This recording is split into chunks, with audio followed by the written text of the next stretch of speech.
कि पाकिस्तान ने सैंक्शंस के बावजूद ईरान के लिए लैंड कॉरिडोर क्यों खोल दिया है? ईरान पाकिस्तान से 6 रास्ते खुलवा लेता है, यानी कि एक ऐसा खेल जिसमें पाकिस्तान दोनों का भला बन गया। अमेरिका का भला इसलिए कि साहब स्ट्रेट ऑफ हॉर्मुज में अगर आपकी बात करवाने वाला कोई देश है तो मैं हूं। वहीं दूसरी तरफ ईरान के लिए कि ईरान वालों तुम्हारे लिए भी देखो मैं कितना अच्छा हूं कि मैं तुम्हारा बहुत हमदर्द बनकर लैंड बॉर्डर यूज करते हुए हॉर्मुज बाईपास करके माल बिकवा दूंगा। खेल तगड़ा है। ये अपने आप में एक बड़ी इंपॉर्टेंट न्यूज है, इसको हमें इग्नोर नहीं करना है। यूं कहिए कि पाकिस्तान ने अब ईरान के लिए एक ऐसा रास्ता खोल दिया है जो अमेरिकी प्रतिबंधों को किनारा कर देगा। और पाकिस्तान ने अचानक ईरान के लिए अपना लैंड रूट क्यों खोल दिया? और इसके कॉरिडोर का इस्तेमाल करके ईरान पाकिस्तान के थ्रू किसी भी और कंट्री से एक्सपोर्ट इंपोर्ट कर सकता है।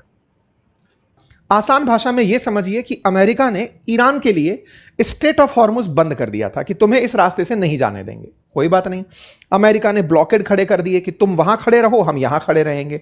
लेकिन इसी बीच में पाकिस्तान और ईरान के बीच एक गठबंधन होता है। ईरान और पाकिस्तान लगभग 900 किलोमीटर की सीमा रेखा साझा करते हैं। हेडलाइन बनती है कि पाकिस्तान के लिए ईरान मित्र के रूप से साबित हुआ है। और ऐसे दौर में जब ईरान के अंदर यह बात उठ रही हो कि पाकिस्तान प्रो अमेरिका है, अच्छा मध्यस्थ नहीं है, क्या पाकिस्तान ने ईरान को रास्ता देकर के कोई बड़ा काम खेल खेल दिया है? क्योंकि जो सामान ईरान में पहुंच सकता था चाइना का, खास तौर से चबहार पोर्ट से या बंदर अब्बास से, वो अब वहां पे नहीं पहुंच रहा है। इसका मतलब वो गवादर पोर्ट पे आ सकता है और गवादर पोर्ट से वो सामान फिर इस 6 जो ट्रेड रूट खोले गए हैं लैंड के, उसके द्वारा करीब 900 किलोमीटर का रूट है जो लैंड बॉर्डर है ईरान और पाकिस्तान का। और उसमें 6 जगह तो ऐसी है जहां लीगली जा सकते हैं, वैसे तो लोग आर पार भी जाते रहते हैं, वहां भी कौन सारे 900 किलोमीटर के बॉर्डर को तो कोई मैन कर नहीं सकता ना। और ईरान और पाकिस्तान के बीच में एक बहुत बड़ा व्यापार चलता ही रहता है, वहां के लोग आना जाना लगा रहता है वहां पर। अब पाकिस्तान और ईरान के बीच में जो ट्रांजिट ट्रेड है इसको मजबूती मिल गई एकदम से। ये भी कहा जा रहा है कि पाकिस्तान की ओर से कि इस कदम से पाकिस्तान की स्ट्रेटेजिक इंपॉर्टेंस बढ़ेगी और एक ट्रेड कॉरिडोर और लॉजिस्टिक हब बनाने की दिशा में हम आगे बढ़ेंगे। कि अमेरिका ने ईरान के साथ बातचीत करने के लिए जिस पाकिस्तान को मध्यस्थ बनाया, क्या वो पाकिस्तान वाकई में जो भारत कहता था दलाल कि सबसे कुछ कट लेता है, ऐसा कट लेते लेते क्या ईरान से भी कुछ ले लिया? बिल्कुल सही समझ रहे हैं। और इस बात को स्थापित करने में अमेरिका ने पूरी मेहनत की होगी। ऐसा मैं इसलिए कह रहा हूं, जब अमेरिका के सोच के विरुद्ध चला गया ये युद्ध, क्योंकि उन्होंने सोचा था कि जैसे हम मादुरो साहब को निकाल कर ले आए, ऐसे ही यहां पर सत्ता परिवर्तन करके चले जाएंगे। अमेरिका और इजराइल का यह सोच गलत पड़ गया और वो ईरान में एक लंबे युद्ध में फंस गए।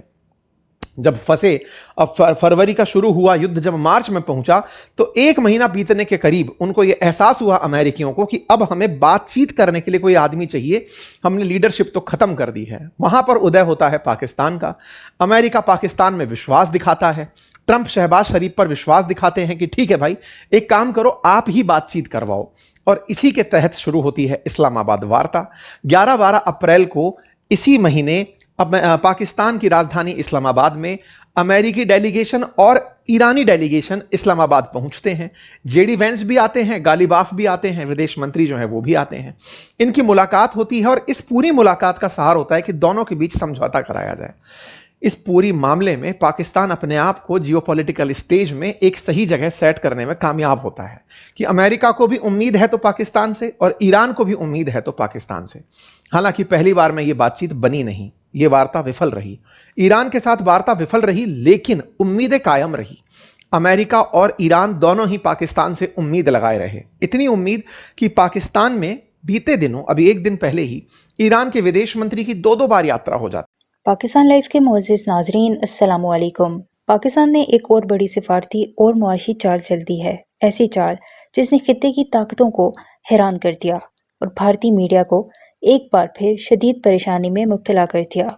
हालिया रिपोर्ट्स के मुताबिक पाकिस्तान ने ईरान के साथ न सिर्फ ट्रेड रूट खोल दिया, बल्कि 6 अहम कॉरिडोर्स भी फहाल कर दिए हैं, जो दोनों ममालिक के दरमियान तिजारत, ट्रांजिट और मुआशी ताउन को एक नई सतह पर ले जा रहे हैं। ये कॉरिडोर सिर्फ सड़कें नहीं, बल्कि मुस्तकबिल की मुआशी शहरकें हैं, जहाँ से अरबों डॉलर की तिजारत गुजर सकती है। नाजरीन, असल कहानी यहाँ से शुरू होती है। पाकिस्तान ने एक तरफ अमेरिका को ये तासुर दिया कि स्ट्रेट ऑफ हॉर्मूज जैसे हसास समुद्री रास्ते में इस्तेहकाम के लिए वो एक जिम्मेदार किरदार अदा कर रहा है, जबकि दूसरी तरफ ईरान के साथ बराह रास्त ज़मीनी तिजारत को फ़रोग देकर एक ज़बरदस्त बैलेंस कायम कर लिया, यानी एक तीर से दो शिकार। अब सूरत हाल ये है, अमेरिका भी पाकिस्तान से नाराज़ नहीं, ईरान भी पाकिस्तान के साथ खड़ा है और पाकिस्तान खित्ते में एक अहम ट्रेड हब के तौर पर उभर रहा है। भारतीय मीडिया के लिए ये सब हजम करना आसान नहीं।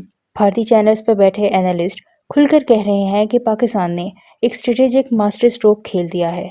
कुछ तो ये भी मानने पर मजबूर हो गए कि पाकिस्तान ने न सिर्फ अपनी जोग्राफियाई पोजीशन का भरपूर फायदा उठाया, बल्कि आलमी सियासत में भी एक ज़बरदस्त बैलेंस कायम कर लिया है। नाजरीन, मजीद हैरानकुन बात यह है कि ये कॉरिडोर्स मुस्तकबिल में चीन पाकिस्तान इक्तिसादी राहदारी यानी CPEC के साथ जुड़ सकते हैं, जिससे पाकिस्तान, ईरान, चीन और सेंट्रल एशिया के दरमियान एक नया तिजारती ब्लॉक बनने के इम्कानात पैदा हो रहे हैं। अगर ऐसा हुआ तो खित्ते की मुआशी सियासत मुकम्मल तौर पर बदल सकती है। उधर भारतीय मीडिया में बेचैनी इसलिए भी बढ़ रही है क्योंकि भारत ईरान में चाबहार पोर्ट के जरिए असर और रसूख बढ़ाना चाहता था, लेकिन वो भी अब उसके हाथ से चला गया। और इसके अलावा पाकिस्तान के इस इक़दाम ने खेल का नक्शा बदल दिया है और अब ईरान के साथ पाकिस्तान की बढ़ती कुर्बत भारत के लिए एक नया चैलेंज बन रही है। कुछ भारतीय तज्ज़ियाकार तो यहाँ तक कह रहे हैं कि अगर पाकिस्तान इसी रफ्तार से आगे बढ़ता रहा तो वो न सिर्फ खित्ते में बल्कि आलमी सतह पर भी एक अहम मुआशी और सिफारती खिलाड़ी बन सकता है। नाजरीन, ये सिर्फ एक ट्रेड रूट नहीं, ये एक नई हिकमत अमली है, एक नया गेम प्लान है जिसमें पाकिस्तान ने खामोशी से बड़ी कामयाबी हासिल कर ली और दुनिया अब इसे नज़रअंदाज नहीं कर सकती। अब सवाल ये है कि क्या भारत इस बदलती हुई सूरत हाल का मुकाबला कर पाएगा या फिर खित्ते में ताकत का तवाज़ुन वाकई तब्दील होने वाला है? कमेंट में अपनी राय ज़रूर दें। इस हवाले से भारतीय मीडिया का मज़ीद क्या कहना है, इस वीडियो में देखें। वीडियो में आगे बढ़ने से पहले हमारे चैनल पाकिस्तान लाइव को सब्सक्राइब ज़रूर करें ताकि आने वाली वीडियो अपडेट से आगाह रहें। और उन्हें वो 3 सूत्री कार्यक्रम दे जाते हैं कि अगर आप स्ट्रेट ऑफ हॉर्मुज खुलवा देते हैं तब जाकर हम न्यूक्लियर पर बात करेंगे। सबसे पहले स्ट्रेट ऑफ हॉर्मुज खुलवाइए, हमारा बहुत नुकसान हो रहा है। उधर अमेरिका भी इस बात से परेशान है कि स्ट्रेट ऑफ हॉर्मुज अब वो बात बन चुकी है कि अगर ये नहीं खुला तो उसकी अमेरिकी साख भी गिरने की स्थिति में पहुंचेगी।